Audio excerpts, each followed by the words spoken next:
વિશ્વ સાયકલ દિવસ નિમિત્તે રાજકોટ સાયકલ ક્લબની અનોખી પહેલ। છેલ્લા 11 વર્ષથી ફિટનેસ અને પર્યાવરણ જાગૃતિ માટે કાર્યરત આરસીસી રાજકોટ સાયકલ ક્લબ સાથે હાલમાં 170 જેટલા સક્રિય સભ્યો જોડાયેલા વિદ્યાર્થીઓ, ડોક્ટરો, ઉદ્યોગપતિઓ અને સિનિયર સાયકલિસ્ટોનો સમાવેશ સાયકલ ટુ વર્ક અભિયાન દ્વારા સ્વસ્થ જીવનશૈલીને પ્રોત્સાહન સ્થાપક દિવ્યેશ અધેરાનો દર અઠવાડિયે 2 લીટર પેટ્રોલ બચાવવાનો સંકલ્પ સાયકલના વધુ ઉપયોગથી ઇંધણ બચત અને પ્રદૂષણમાં ઘટાડો શક્ય। વિશ્વ સાયકલ દિવસે નાગરિકોને સાયકલ અપનાવવાનો સંદેશ આપવામાં આવ્યો। અહેવાલ સંજય પોપટ। વીરજી સતાણી, મારી ઉંમર છે 72 વર્ષ ને છેલ્લા 10 વર્ષથી સાયકલ ચલાવું છું। કોઈ તકલીફ નથી, મને પગમાં તકલીફ હતી, જે ગોઠણ દુખતો હતો એમાં મટી ગયો મને આનાથી।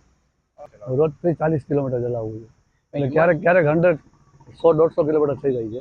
લોકોને ખાસ એટલી વિનંતી કે ભાઈ અત્યારના જે સમય છે એ પ્રમાણે પેટ્રોલ બચાવવાની જરૂરિયાત છે, તો નાના મોટા કામ માટે સ્કૂલમાં જાય, કોલેજમાં જાય તો સાયકલ લઈને જાય તો વધુ સારું, હેલ્થ માટે સારું છે અને પેટ્રોલ પણ બચાવી શકશે।